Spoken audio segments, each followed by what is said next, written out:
ಒಂದನೊಂದೂರಲ್ಲಿ ಒಬ್ಬ ರಾಜನಿದ್ದನು.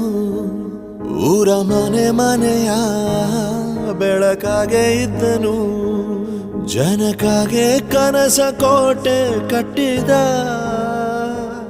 ನಂಬಿ ಬಂದ ಜನಕ್ಕೆ ಪ್ರಾಣ ಒತ್ತೆ ಇಟ್ಟನು. ನಾನು ನನ್ನದೆನ್ನುವ ಆಸೆ ಕಟ್ಟಿಟ್ಟನು. ಅವನೇ ನಮ್ಮ ಮಣ್ಣಿನ ಮಗ. ಅಳಿಯದು ಹೆಸರು 100 ಯುಗ. ಜನರೇ ಮೆಚ್ಚಿದ ಬಂಗಾರದ ಮನುಷ್ಯ. ಒಂದನೊಂದೂರಲ್ಲಿ ಒಬ್ಬ ರಾಜನಿದ್ದನು. ಊರ ಮನೆ ಮನೆಯ ಬೆಳಕಾಗಿದ್ದನು.